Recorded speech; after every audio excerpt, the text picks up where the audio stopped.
fármacos. La fase preclínica, como su nombre indica, va a hacer diferentes estudios antes de la aplicación en pacientes. Por ejemplo, podríamos tener estudios en animales, por ejemplo, podríamos tener estudios in vitro, estudios en células, por ejemplo, estudios in silico, modelos computacionales. Todo eso se conoce como etapa preclínica. La siguiente fase vendría a ser la fase clínica, pero esta se subdivide en 4. La fase 1, la fase 2, fase 3 y finalmente la fase 4. Estas 4 fases ya corresponden a la fase clínica, considerando que en la fase 1 usualmente se va a tener pacientes voluntarios sanos. En esta primera fase lo que se busca es básicamente conocer el perfil farmacocinético, cómo se comporta el fármaco en el organismo y de repente evitar que genere toxicidad. En la fase 2 ya no tenemos voluntarios sanos, sino tenemos pacientes. Podrían ser igualmente pacientes voluntarios, pero van a ser pacientes con un pequeño tamaño, ¿sí? Un tamaño reducido. Usualmente podrían ser de 25, 50, hasta 100 pacientes, un grupo bastante pequeños. En la fase 3, igualmente ya vamos a tratar con pacientes, pero estos pacientes van a encontrarse en diferentes lugares, por eso se conocen como estudios multicéntricos. Podría realizarse, por ejemplo, aquí en Perú, otro estudio similar en Argentina, en Europa, etc. Van a tener gran tamaño, igualmente siguen siendo pacientes voluntarios, pero van a ser multicéntricos. Y es en este momento que el fármaco puede ser comercializado. La FDA, que es el organismo americano, el que le va a dar el permiso para que pueda ser vendido en el mercado. Pero usualmente en estos pacientes voluntarios sanos se controlan muchas variables, como comentaba. Podríamos tener un paciente que tenga solamente esa enfermedad, que no tenga falla hepática, falla renal, controlo todo. Pero ya en la fase 4 es post-comercialización, conocido también como farmacovigilancia, que es cuando nosotros ya vamos a prescribir a nuestros pacientes y no necesariamente van a ser de condiciones ideales. Pueden recibir cualquier otro medicamento, pueden de repente estar presentando algunas otras enfermedades que generan justamente la aparición de efectos adversos no reportados. Y es justamente esta última etapa, la cual va a ser la etapa de post-comercialización o fase 4. ¿Ok? ¿Se entiende mucho mejor? Sí. Ok.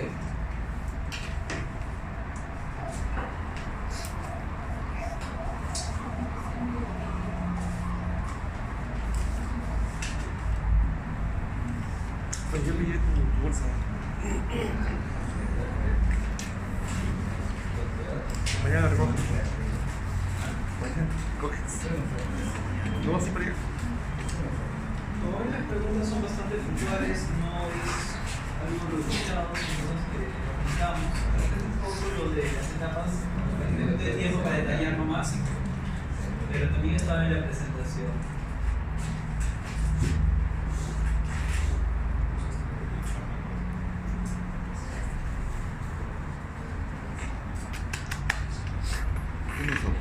¿Por qué no sopla? Yo soplo, me parece. Dice que no sopla. ¿Cuántas hechas? Me pajarearon la primera, ¿no? Porque 15 días. estaba respondido a todas las preguntitas. Descubrimiento de fármacos. Descubrimiento de fármacos. Fase de descubrimiento de fármacos.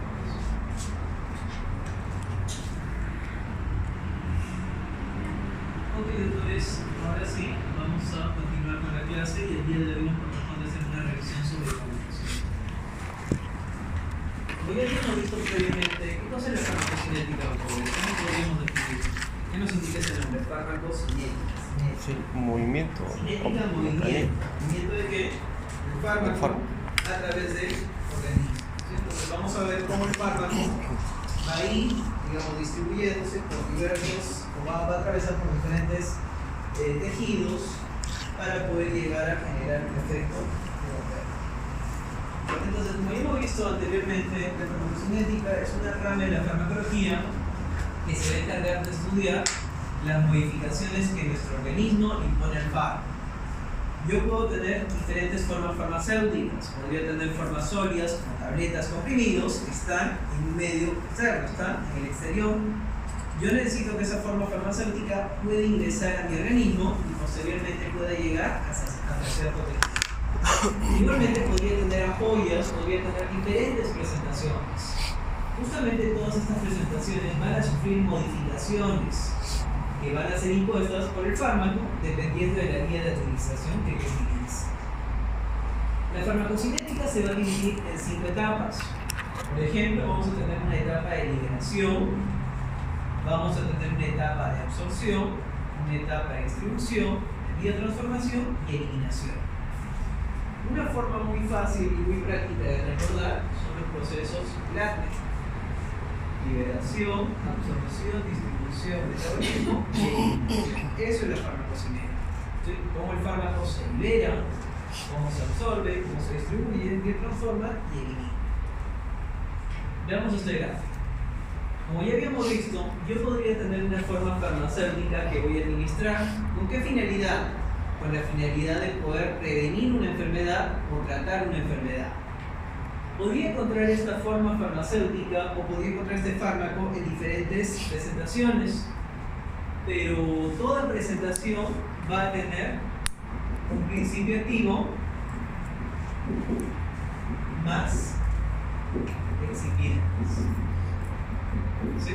Toda presentación va a tener un principio activo y también va a tener excipientes. La liberación va a ser el proceso farmacocinético por el cual este principio activo va a separarse del resto de componentes.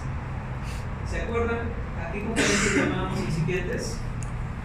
Por ejemplo, podríamos tener a los saborizantes, antioxidantes, a los preservantes, saborizantes, aglutinantes,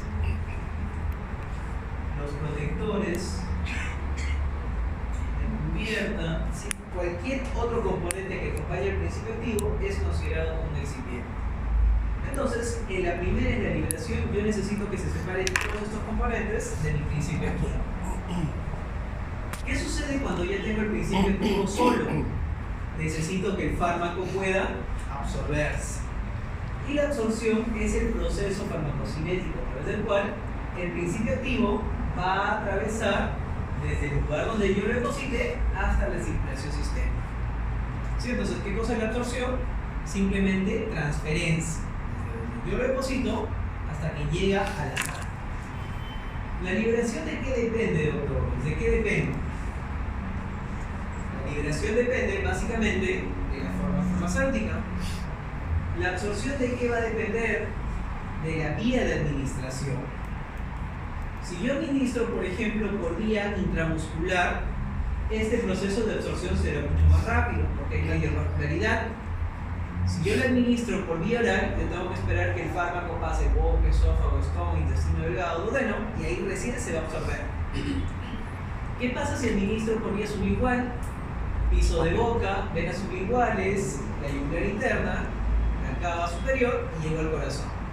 ¿Se entiende? Entonces, ¿la absorción de qué depende básicamente? De la vía que yo utilice, de la vía de administración. Hasta este momento vamos a tener al fármaco que ha llegado recién a la sangre.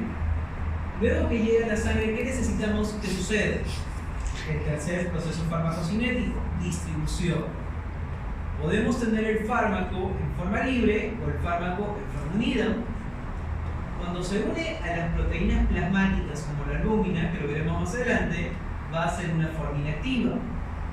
Pero si el fármaco se encuentra en su forma libre, va a poder distribuirse hacia diferentes tejidos. ¿Hacia qué tejidos podría ir? Por ejemplo, podría ir hacia el lugar de acción al que yo necesito justamente para generar mi cambio, para generar mi modificación. Podría depositarse en tejidos reservorios. para que cuando este fármaco sea eliminado y transformado, nuevamente regrese hacia la sangre. Y al mismo tiempo también podría irse hacia lugares que no necesito, generándome efectos adversos. ¿Sí? Entonces tenemos la distribución. ¿Qué cosa es la distribución, doctores? El proceso reversible por el cual el fármaco va de la sangre hacia los diferentes tejidos. Una vez que este fármaco ya logró el efecto terapéutico, lo que necesitamos es que el fármaco sea eliminado, que el fármaco salga del organismo. Podría ser eliminado de forma directa o podría ser modificado, convertido en metabolitos, y esto va a ser producido a nivel del hígado.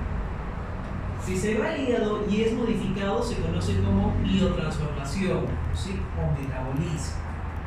Y posteriormente será la eliminación, el último proceso farmacocinético. Se entiende bastante bien qué cosa es la farmacocinética, doctores. Es el movimiento o es el proceso por el cual el fármaco va a atravesar por diferentes etapas.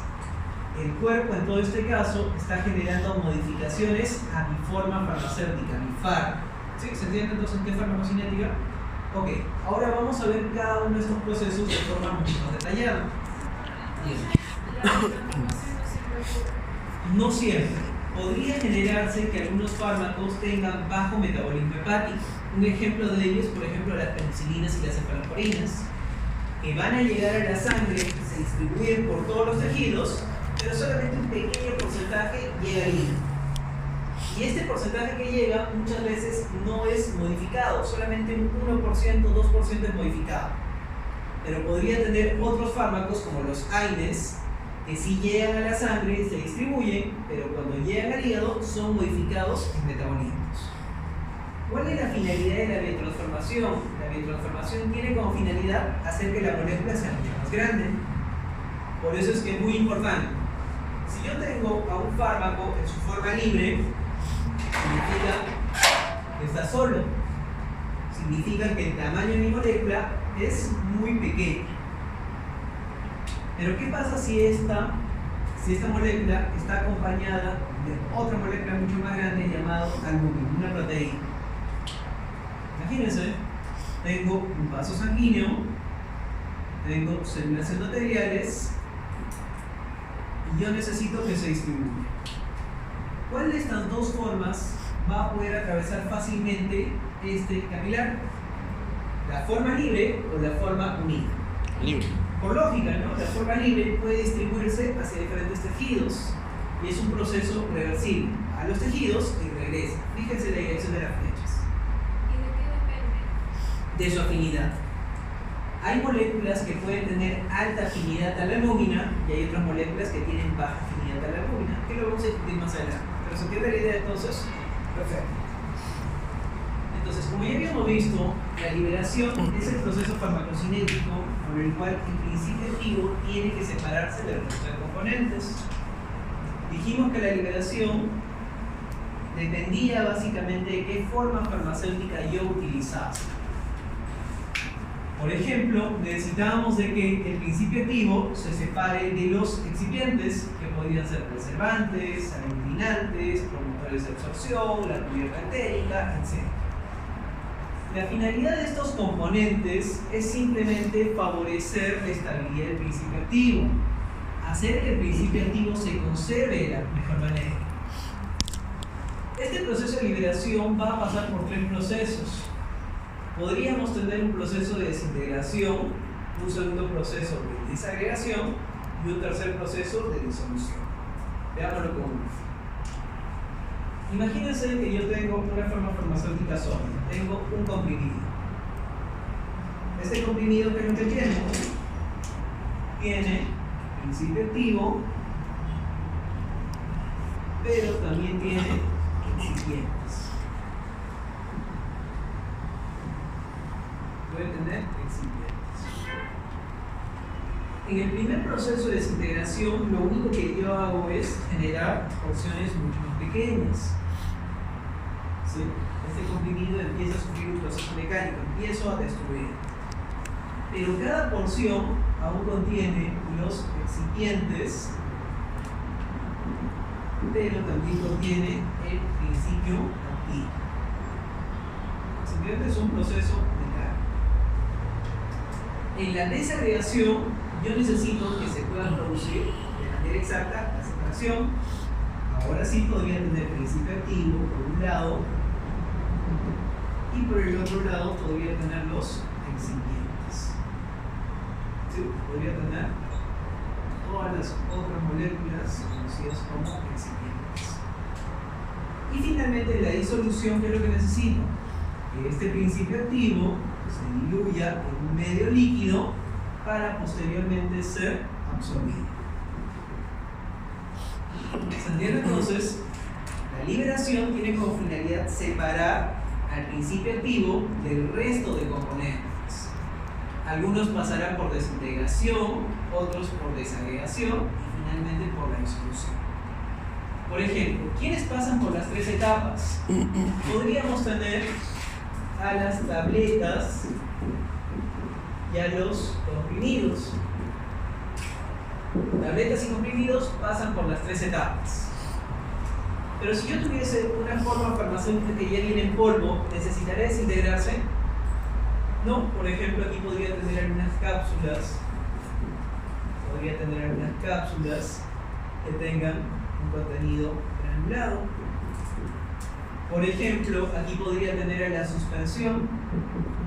¿Se acuerdan? Una suspensión, una presentación líquida que viene en polvo para reconstituir, o una presentación líquida que si yo la dejo, voy a observar un sedimento. Ya no necesita desintegrarse, pero sí necesita desagregarse, porque cada pequeña partícula todavía contiene el principio activo con su excipiente. ¿Cuáles solamente pasan por disolución? Por ejemplo, las soluciones homogéneas, como un jarabe. Por ejemplo, las presentaciones como un elixir. Por ejemplo, algunas presentaciones como las gotas. ¿Cuál es la diferencia? Un elixir usualmente va a ser una presentación de naturaleza lipídica. Es un fármaco oleoso que va a ser utilizado por vía oral, pero como es un fármaco oleoso, no se diluye en un medio acuoso. ¿Cuál es la característica del elixir? Que necesita un medio hidroalcohólico. Necesita el alcohol para poder diluirse. ¿Sí? La suspensión queda clara, creo, ¿no? Es un polvo o va a ser una solución heterogénea. Usualmente va a ser un polvo, ¿sí? Va a ser polvo que se sedimenta o que tengo que reconstruir. Un jarabe, por ejemplo, es una presentación que tiene alto contenido en azúcar, ¿sí? Casi 80% de azúcar en su composición. Es bastante agradable, es bastante dulce. Y también, gracias a esta conservación de azúcar o a esta concentración de azúcar, va a ser mejor preservada, ¿sí? Hace que el principio activo se conserve mejor. A diferencia de una suspensión que va a ser mucho más inestable, tengo 7 a 10 días para poder utilizar.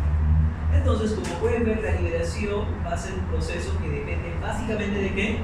De la forma farmacéutica que yo utilice. Por eso es que cuando yo utilizo un jarabe, logro un efecto mucho más rápido, comparado con una tableta, un comprimido. ¿Y qué es lo que yo necesitaré finalmente? ¿Qué es lo que yo necesito para que se pueda producir una adecuada absorción? Usualmente necesito por lo menos de 100 a 200 mililitros para las formas sólidas. Usualmente cuando yo voy a una farmacia me dan esta cantidad, de 100 a 200 mililitros, un vaso de agua, o me dan un vasito de agua. Un vasito de agua. Si me dan un vasito de agua, ¿ustedes creen que se pueda producir la absorción de manera adecuada? No. Y si no se produce la liberación, ¿se podrá producir la absorción de manera adecuada? No. Entonces, un factor muy importante, ¿cuál es? Darle una cantidad adecuada de líquido, agua. Puedo utilizar algunas otras bebidas, por ejemplo leche, jugos cítricos, no es recomendable, porque podrían modificar la estructura del fármaco. El agua voy a tener una liberación adecuada. La leche, por ejemplo, que tiene contenido graso, hace que el vaciamiento gástrico se retrase y por lo tanto la liberación también va a ser mucho más lenta. ¿Se entiende? Entonces, preferiblemente cuando utilicemos estas presentaciones, que sea agua a la temperatura ambiente, muy caliente ni tampoco muy fría, porque esto modifica el vaciamiento gástrico. Hay algunos que toman Lo mismo que le digo, no es recomendable. Combina. Debería ser agua. Porque recuerda que la gaseosa, ¿qué naturaleza tiene? Ácido. Y si mi molécula es un ácido, no tendría problema, pero si es una molécula alcalina, Doctor, pero el estómago es ácido. sí. El detalle es que justamente estos procesos de liberación van a ser muy importantes dependiendo de la forma que yo utilice. Por ejemplo, si yo utilizo un genérico, un medicamento genérico, ¿qué creen que pasa? ¿Pasará este proceso farmacocinético de manera adecuada? No, muchas veces la liberación se produce en el esófago, por eso siento un mal sabor. Pero cuando yo utilizo un medicamento de marca, estos excipientes hacen que cada proceso se pueda producir en determinado tejido. ¿Se entiende? Entonces es muy importante. Hasta hace algunos años se consideraba que los excipientes eran principios inertes, pero en la actualidad se sabe que los excipientes son un factor muy importante para mantener estable el principio activo. Entonces va a depender bastante de qué molécula se trate y va a depender también de la calidad de los excipientes que se utilicen. Y en el caso del elixir, Bien. ¿cómo si es hidroalcohólico? Claro. ¿Cómo se da? Por ejemplo, tenemos una presentación de elixir muy conocida, es por ejemplo la dexametasona. La dexametasona en elixir. La dexametasona es naturaleza oleosa, es un fármaco de naturaleza lipofílica. Este fármaco, si yo intento diluirlo en agua, no se va a poder. Entonces, si yo lo administro por vía oral, posiblemente no se diluya y por lo tanto no se puede absorber de manera adecuada. Entonces, le colocamos un vehículo hidroalcohólico, se diluye mejor y por lo tanto también se puede absorber mejor. ¿Se entiende? Sí, son presentaciones que lo vamos a hablar de manera detallada ya en un seminario. Pero tened en cuenta que la liberación depende básicamente de la forma farmacéutica. ¿Qué sucede una vez que el principio activo ya ha sido liberado? ¿Qué dijimos? El principio activo necesitaba llegar hacia la circulación, necesitaba llegar hacia la sangre. Y este proceso se va a dar gracias a la absorción. Entonces, la absorción es el proceso farmacocinético a través del cual el fármaco va a llegar desde el lugar donde yo lo deposito hasta la circulación sistémica. Es simplemente un proceso de transferencia. Ya tengo mi principio activo que está en el duodeno. ¿Qué necesito? Que simplemente el duodeno pueda generar la absorción, pueda producir la transferencia desde el duodeno hasta la sangre. ¿Qué pasa si fuese por vía sublingual? Necesito que atraviese las mucosas para que pueda llegar a las venas sublinguales. ¿Qué pasa si es por vía intramuscular? Necesito que el fármaco depositado en el músculo atraviese a los capilares. ¿Se entiende? Entonces, la absorción es el proceso de transferencia desde el lugar donde yo lo administre hasta que llega al torrente sanguíneo. Como ya vimos, la rapidez o la velocidad a la cual el fármaco puede absorberse depende básicamente de la vía de administración. Vamos a ver que este proceso de absorción va a ser solamente cuando se administre por vía extravascular. Porque si yo lo administro por vía intravenosa, va a haber absorción, doctores, ¿qué creen? Por vía intravenosa. Volvemos a la definición. Si la absorción es un proceso de transferencia por vía intravenosa, ¿hay transferencia? No, porque la estoy depositando directamente. Entonces, en la vía intravenosa no hay absorción. Un factor muy importante, sobre todo cuando nosotros administramos por vía oral, es que los fármacos no se absorben de forma completa. Por ejemplo, tenemos algunos antibióticos que tienen un porcentaje de absorción. Para la amoxicilina, por ejemplo, vamos a ver que se absorbe de un 75 a un 90%. Para la ampicilina, que es un antibiótico que no lo utilizamos con mucha frecuencia, su absorción es de 35 a 50%. Para otros como cefalexina, clindamicina o incluso el ciprofloxacino, vamos a tener un alto porcentaje de absorción. Pero existe siempre un problema. El primer problema que dijimos para presentaciones sólidas, ¿cuál era? La presentación de agua, cantidad suficiente de agua. ¿Cuál podría ser un segundo problema en este proceso de absorción? Por ejemplo, la presencia de alimentos. Los alimentos, por lo general, también se absorben a nivel del duodeno. Y si dos fármacos se absorben o dos sustancias se absorben por el mismo lugar, ¿qué podría generar? Tenemos una sola puerta. ¿Qué va a suceder? va a generar competencia, o bien se absorbe uno, o bien se absorbe el otro. Entonces, por lo general, los alimentos van a reducir el porcentaje de absorción. ¿Cuáles son los fármacos que van a reducir su porcentaje de absorción? Por ejemplo, tenemos dentro de esta lista a la ampicilina, tenemos a la cefalexina, a la eritromicina y también al ciprofloxacina. A esto podríamos agregarle, por ejemplo, la citromicina. En presencia de alimentos van a reducir su porcentaje de absorción. La gran mayoría de fármacos van a reducir su porcentaje si es que yo le administro alimentos.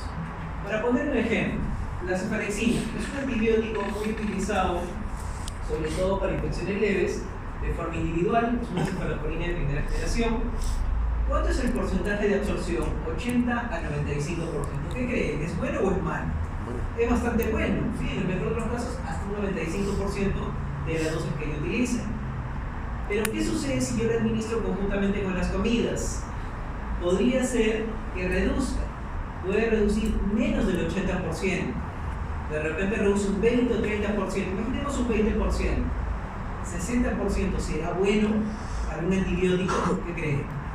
60% ya no es nada bueno, porque puede generar, primero, falla en mi tratamiento y segundo, resistencia bacteriana. Entonces, ¿cuál sería la recomendación para este grupo de fármacos? Para los que reducen su absorción en presencia de alimentos. Debería administrarlos 1 hora antes o 2 horas después. Sí, 1 hora antes de las comidas o 2 horas después de las comidas. ¿A quiénes tenemos aquí, por ejemplo? Dijimos que a la cefalexina. Otro de ellos que también utilizamos bastante a la citromicina. Otro de ellos que no lo utilizamos tanto a la ampicilina es otro de ellos también que podría ser el mismo esquema, podría ser el metronidazol. Se prefiere administrar sin alimentos. Agreguémosle a este el ciprofloxacina y también a la eritromicina. ¿Sí? Van a reducir su porcentaje de absorción. La gran mayoría va a reducir su porcentaje de absorción. Son pocos los fármacos que pueden mantener su porcentaje de absorción, mantienen el proceso de absorción. Y para nuestra buena suerte tenemos a uno que siempre utilizamos, por ejemplo la amoxicilina. Entonces, si se mantiene el porcentaje de absorción, la amoxicilina podría darla con o sin comidas. Lo mismo para la clindamicina. La clindamicina es un antibiótico que no va a modificar su porcentaje de absorción. Puede retrasarse, puede prolongar, pero va a mantener siempre ese mismo rango. Doctor, son pocos, ¿sí, doctor? Disculpe, ¿y la asociación con ácido clavulámico? Mantiene, va a ser igual. También. Sí, mantiene. Vamos a discutir más adelante con el ácido clavulánico, porque así como incrementa el efecto terapéutico, también podría incrementar los efectos adversos. La amoxicilina por sí sola me podría generar dolor abdominal, podría generarme diarreas, pero en un bajo porcentaje, en el 2% de mi población, por ejemplo. Pero cuando yo la combino con ácido clavulánico, este porcentaje puede incrementarse hasta un 8 o 10%. Entonces, mejora el efecto terapéutico, pero también puede incrementar los efectos adversos. Pero se mantiene entre este grupo. Como sus medicamentos va a mantener su porcentaje de absorción. Y son muy pocos los antibióticos que pueden incrementar su absorción con los alimentos. Aquí, por ejemplo, podríamos tener a la eritromicina, ¿sí? La eritromicina. Podríamos tener, por ejemplo, algunas cefalosporinas, como el cefaclor o el cefaloxina. ¿Sí? Cefaloxina. Entonces, para la gran mayoría de fármacos, ¿qué es lo que yo debería hacer? Administrarlo 1 hora antes o 2 horas después de la comida. Preferiblemente con agua o con otros líquidos. Para la amoxicilina, clindamicina es opcional, podría darle con o sin comidas y se va a absorber de manera adecuada. Pero para que eritromicina, cefaclor y cefadroxilo, ¿qué es lo que yo debería hacer? Darlo conjuntamente con las comidas, después de las comidas. Porque se ha podido observar que estos fármacos van a mimetizarse con los alimentos y van a generar sinergia, van a mejorar el efecto de absorción. De repente no mejoran de forma muy exagerada, de repente mejoran 3%, 5%, que para un antibiótico ya es bastante. ¿Se entiende? Entonces, para estos antibióticos es recomendable administrarlos conjuntamente con las comidas. ¿Qué sucede cuando yo tengo otro grupo de fármacos como son los AINES? Ahí en general podemos ver que el porcentaje de absorción va a ser bastante elevado, más del 90% para la gran mayoría, con excepción del ibuprofeno, que tiene el 80-85%. Este grupo de fármacos no va a modificar de manera sustancial su porcentaje de absorción.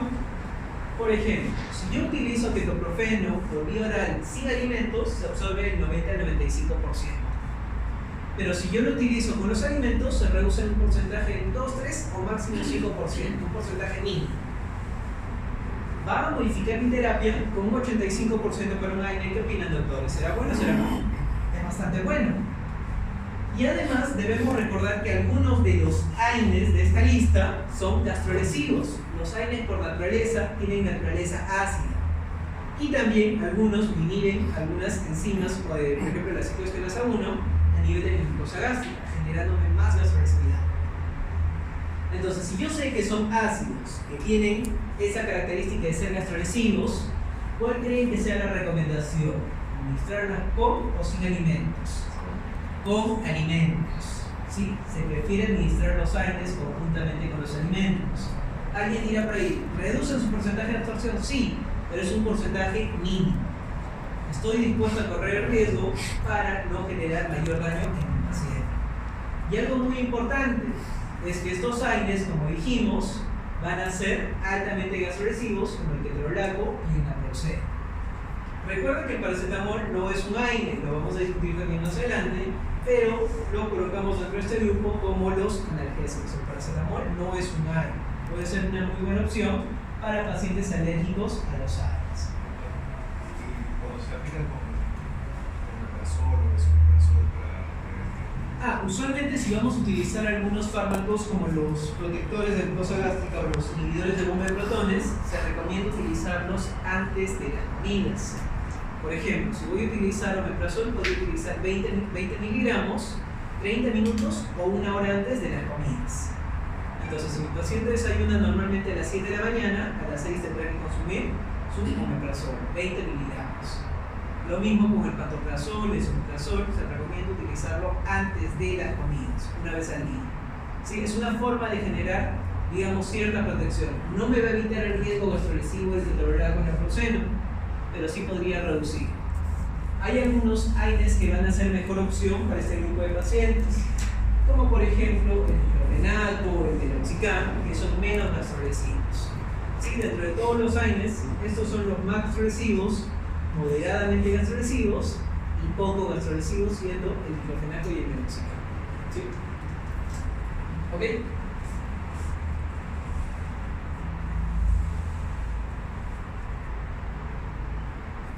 Vamos a ver un concepto un poquito denso que es la biodisponibilidad.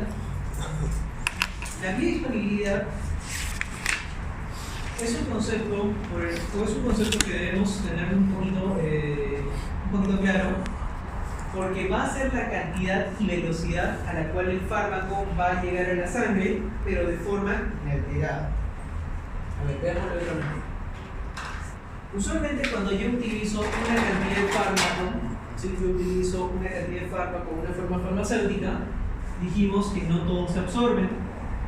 Y si no todos se absorben, ¿qué es lo que puede suceder? ¿Qué pasa si el fármaco no se absorbe? Podría irse por el tracto digestivo o simplemente podría reducir su eficacia. Pero cuando hablamos de biodisponibilidad estamos hablando de la cantidad de fármaco que llega de forma inalterada hacia el lugar de acción.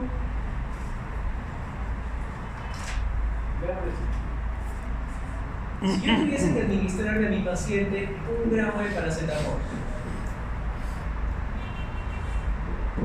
el paracetamol va a ser administrado por vía oral y sabemos que el paracetamol se absorbe en el mejor de los casos un 80%. Un 80% se absorbe.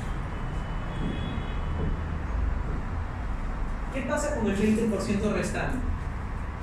Simplemente se elimina, nunca llegó al organismo. Luego de que se absorba, va a llegar hacia la sangre.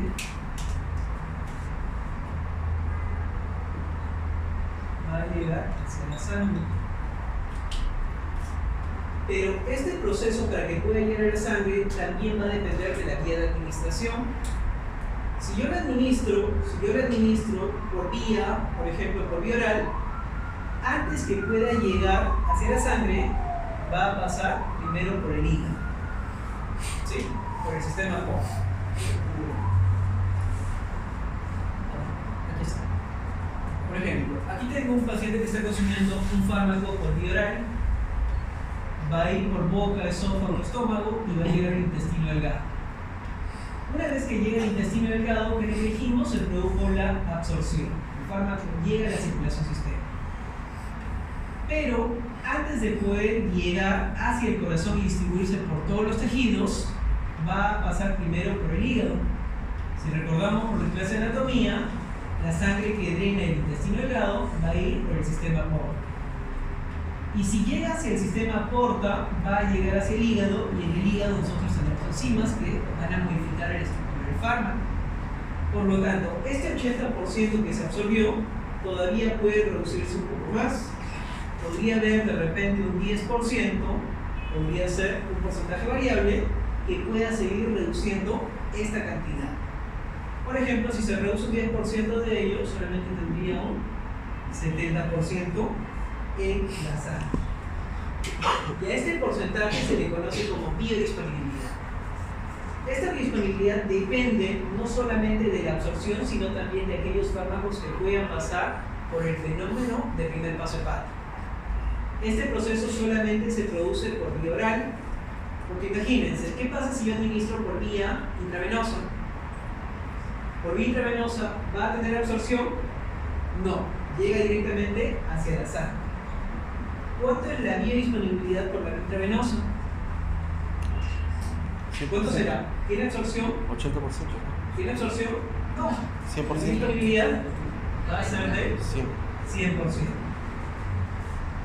¿Qué pasa si yo la administro por vía subigual? ¿Qué pasa? ¿Qué va a pasar? Teóricamente, imaginemos que se absorba el 100%. ¿Va a pasar por el hígado? No. Teóricamente también por vía subigual también podría tener el 100%. Igualmente, imaginemos que por vía intramuscular se absorba el 100%. Que no es el caso, imaginemos. ¿Cuánto será la biodisponibilidad? También del 100%. Pero, si fuese por vía oral, ¿qué va a suceder? ¿Voy a alcanzar la biodisponibilidad del 100%? Nunca. Porque siempre voy a tener un porcentaje que se biotransforme por primera vez. Y esta primera biotransformación se conoce como fenómeno de primer paso hepático. Porque la biodisponibilidad es considerada la cantidad de fármaco que llega hacia los tejidos, pero sin sufrir modificaciones. Posteriormente, el fármaco pueda llegar al hígado en la distribución, pero eso ya no me interesa, porque eso ya es parte del metabolismo, ¿se entiende? Entonces, ¿qué importancia tiene el fenómeno de primer paso hepático, doctores? Que va a ser la primera etapa en la que el fármaco entre en contacto con el hígado y va a sufrir modificación. ¿Sí? Va a reducir la cantidad para que el fármaco pueda actuar de manera adecuada. Esto se produce solamente con la administración por vía oral. Las otras vías, ¿sí? Las otras vías van a generar un 100% de biodisponibilidad teórica en algunos casos, en algunos casos sí puede ser una disponibilidad real. ¿Ok?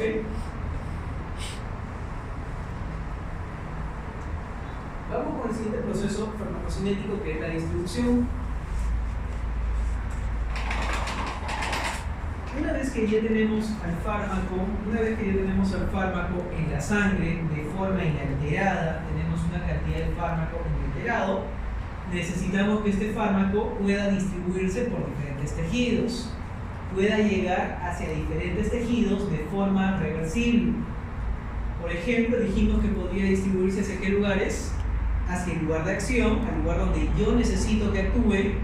Si fuese, por ejemplo, una infección o un absceso, ¿hacia dónde necesito que vaya este antibiótico? Necesito que llegue hacia ese infectado.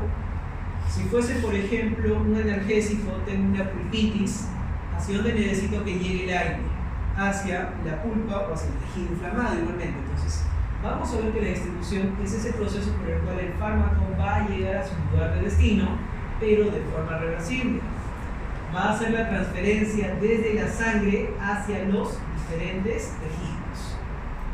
¿De qué va a depender la distribución? La distribución depende básicamente de su afinidad por proteínas plasmáticas. ¿Se acuerdan del gráfico que colocábamos de un vaso sanguíneo y de una molécula sola y acompañada? ¿Sí? Eso es lo que va a suceder. Por ejemplo, yo podría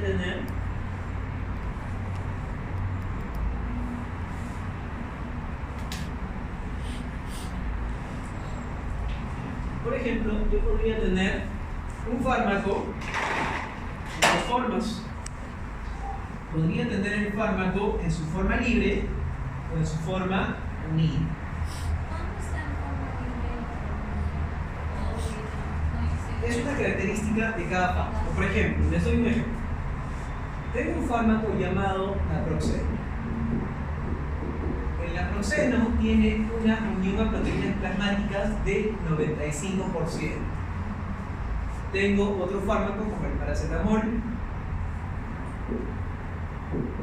que tiene una unión a proteínas plasmáticas del 20%. ¿Se entiende? Es un dato de cada fármaco. Tengo otro fármaco que podría ser la warfarina, que tiene una unión a proteínas plasmáticas del 90%. ¿Se entiende? Exacto. Vamos a ver que nos interesan sobre todo los fármacos que tienen alta unión a proteínas plasmáticas, porque este grupo de fármacos pueden generar interacciones.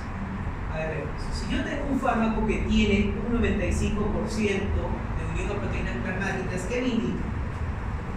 Que hay 95% está unido, ¿cierto? Por lo tanto, el estar unido es una molécula grande, es una forma activa o inactiva. Imagínense ustedes solos, ustedes acompañados de una molécula grande, ¿van a poder atravesar paredes? No. Entonces, si no atraviesan paredes, no se distribuyen, van a ser una forma inactiva. Significa que solamente tengo un 5% que se encuentra libre y por lo tanto esta es la forma activa.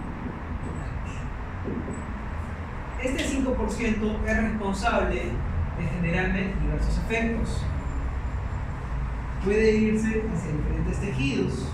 Por ejemplo, podría ir hacia un tejido deseado.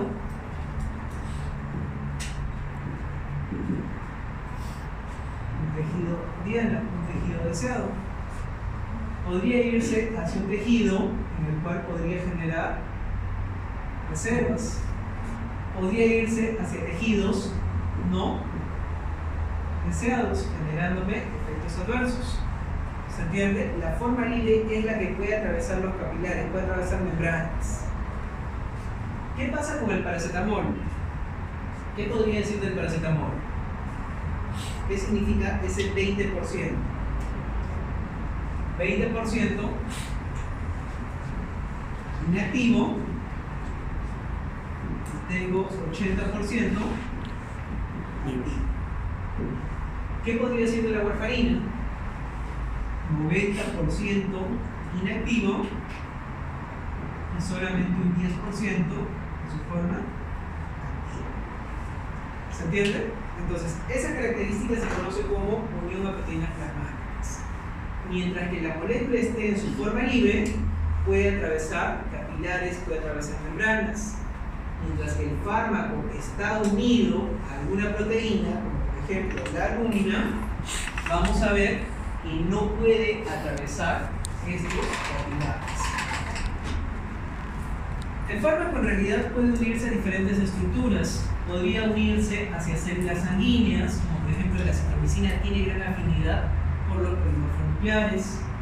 Podrían unirse hacia la glicoproteína 1-alfa ácida, pero la más importante es la albúmina.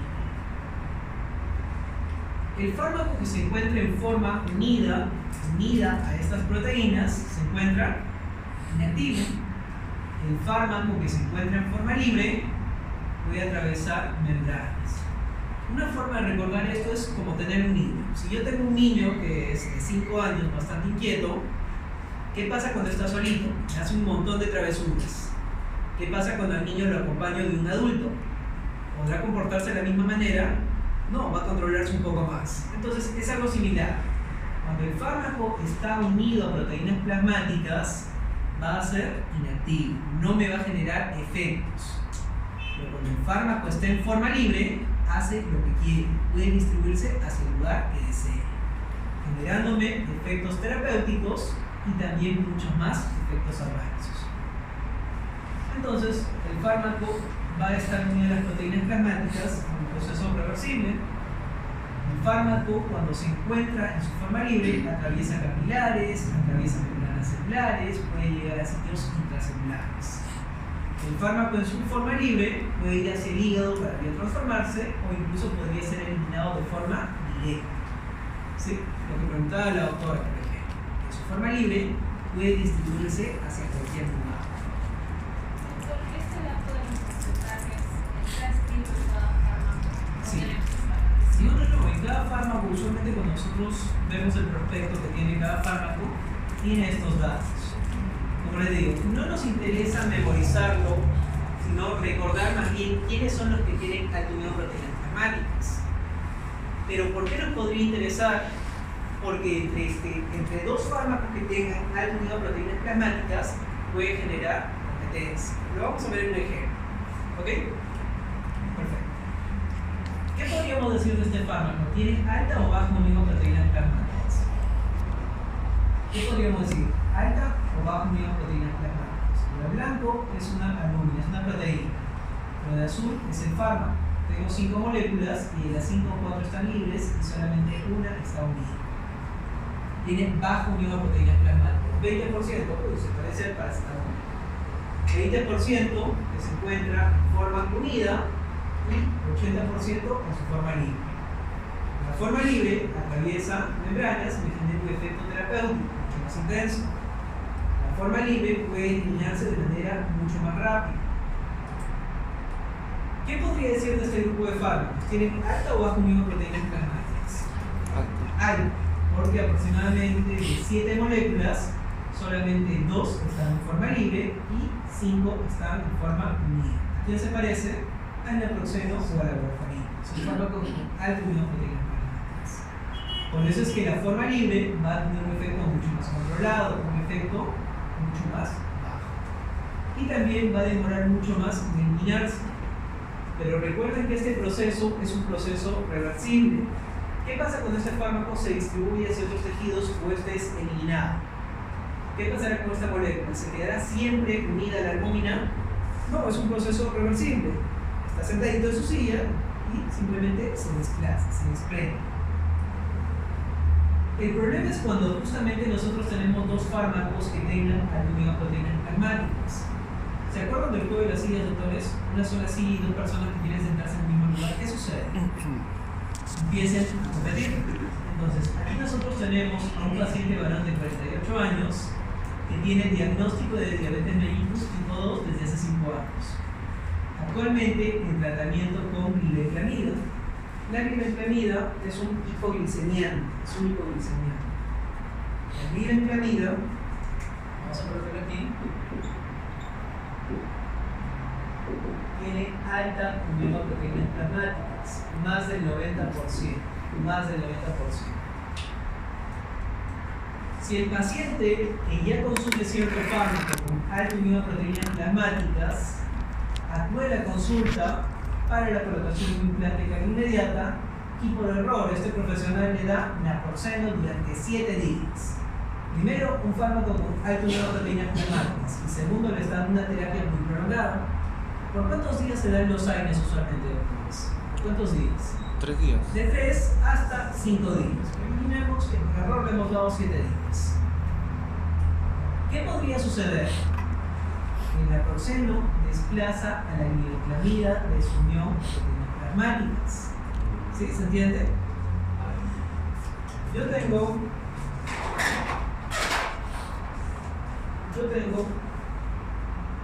una proteína, 2, 3, 4 y 5. Cada una de estas son proteínas. Esta armonía se supone que tiene afinidad por el primer fármaco, que va a ser la glibenclamida. Sí, la glibenclamida está unida a la gran mayoría de albúminas, solamente un pequeño porcentaje que se encuentra en forma libre.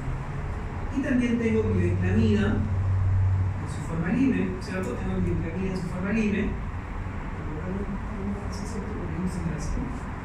Tengo solamente un 5% en forma libre, o tengo un 10% perdón, en forma libre, y tengo un 90% que está en forma unida, ¿cierto? ¿Qué pasa si a este paciente yo le administro otro fármaco, como es el naproxeno? ¿Qué va a suceder con este naproxeno? Este naproxeno también tiene alta afinidad por las proteínas plasmáticas. Por lo tanto, va a empezar a desplazar. Y si empiezo a desplazar, ¿qué sucede?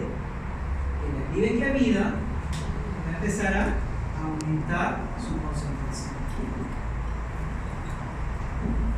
¿Se entiende? Y si la glibenclamida aumenta... sin efecto o con efecto. Exacto. Y si la glibenclamida aumenta, pero se aumenta la fracción libre, ¿qué es lo que sucede? ¿Qué es lo que va a suceder si tengo más glibenclamida libre? Puedo generar más efectos terapéuticos, pero también puedo implementar mucho más los efectos adversos.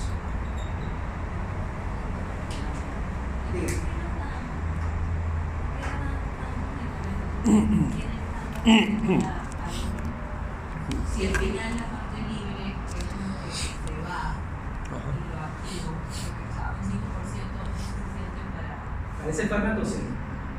Para ese fármaco, ese 5% es responsable de generarme la hipoglicemia y controlar la diabetes de mi paciente. Algo similar va a suceder con la warfarina. El paciente solamente necesita 10% de forma libre para que pueda generar ese efecto anticoagular. Y por ejemplo, hay otra cosa que no se ve, que no se Sí. A la buena suerte, esta glibenclamida es un fármaco que está siendo dejado de ser utilizado. ¿Sí? Es un fármaco que ya no se utiliza con tanta frecuencia. Hay otro fármaco que es la metformina. ¿Sí? La metformina es un fármaco también hipoglicemiante. Para buena suerte, la metformina tiene una unión de proteínas plasmáticas baja, menos del 50%. El problema es cuando los dos quieren unirse a la misma molécula. Algo similar va a suceder con la warfarina. Imagínense un paciente que está recibiendo anticoagulantes orales. Y para mala suerte es la warfarina porque es el fármaco por excelencia. Y yo le prescribo un aire. Encima le doy altas dosis y le doy terapias prolongadas. ¿Qué va a suceder? Va a generar competencia y, lo más importante, va a generar más efectos adversos. El problema es cuando yo tengo dos fármacos con alta unión a proteínas plasmáticas. Porque ¿qué pasa si yo le combino, por ejemplo, paracetamol y warfarina? La warfarina está feliz, unida a su albúmina y solamente tengo 10% que me genere el efecto anticoagulante. Le administro paracetamol de la albúmina y dice, no tengo afinidad contigo. Sigue generando sus efectos sin generar interacciones. ¿Sí? Entonces, recuerden a estos dos que son los que más interacciones producen. La glibenclamida como hipoglicemiante, porque puede hacer que la insulina incremente mucho más el generar hipoglicemia y llegue a la muerte del paciente, o peor aún con la warfarina, que podría generar muchos efectos digamos como hemorragias o mayor riesgo de sangrado. ¿Sí? Por lo menos estos dos, porque estos dos pacientes son los que recurren más a nuestra consulta. Para warfarina, otras opciones que podría recibir el paciente son, por ejemplo, algunos nuevos anticoagulantes orales, como por ejemplo tenemos andarilatran, rivaroxaban, ¿sí? O incluso heparina de bajo peso molecular. ¿Sí? En realidad, si yo quiero evitar este tipo de interacciones, ¿qué es lo que yo debería hacer? La primera opción, que usted dice, escoger otro fármaco que tenga bajo riesgo de proteína plasmática. Primera opción. Y si lamentablemente no existiese este fármaco o este fármaco no es suficiente para tratar la condición que yo quiero, ¿qué es lo que debería hacer? Reducir la dosis y utilizar terapias cortas. ¿Sí? Eso sería lo que yo tendría que realizar para que no me genere tantos efectos adversos o tantas interacciones. Doctor, ¿todos los fármacos se unen a la albúmina o hay otros fármacos que tienen otra unión? Digo, ese porcentaje va a ser, digamos, característico para cada fármaco. ¿Pero solo albúmina o hay otra proteína que también se pone? Hay otra proteína, podría ser, por ejemplo, la glicoproteína 1-alfa-ácido. Es un nombre bastante peculiar. Podríamos tener a los polímeros nucleares, como por ejemplo a los nitrógenos. Sí, podrían unirse a algunas otras estructuras, pero la más importante es la albúmina, porque casi el 80% de fármacos tiene afinidad a esta. Un mínimo porcentaje, o un máximo porcentaje, pero la gran mayoría sí se une a la albúmina. Por ejemplo, la mezcla de amoxicilina con ibuprofeno, ¿cuál es el porcentaje de...? Por ejemplo, el ibuprofeno tiene alto nivel de proteínas plasmáticas, más del 90%. La amoxicilina tiene bajo nivel de proteínas plasmáticas, menos del 15-20% más o menos. ¿Hay interacción? No. El problema es cuando los dos tienen alta afinidad. Pero recuerdo, la sigla. Si los dos tenemos afinidad, vamos a competir. ¿Quién gana? El que tenga más concentración, el que tenga mayor afinidad. ¿Sí? Y recuerden a esos dos fármacos.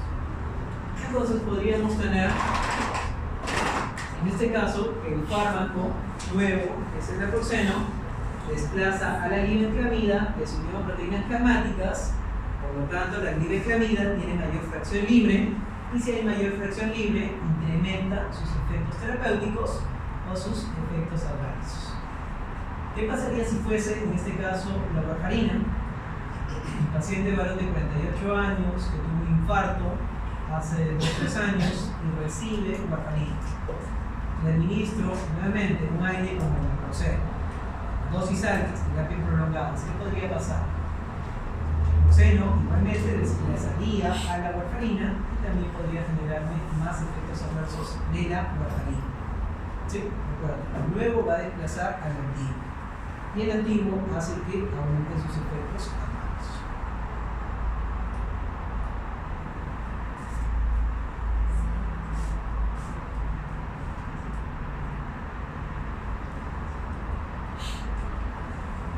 Ok, entonces tenemos un descanso de unos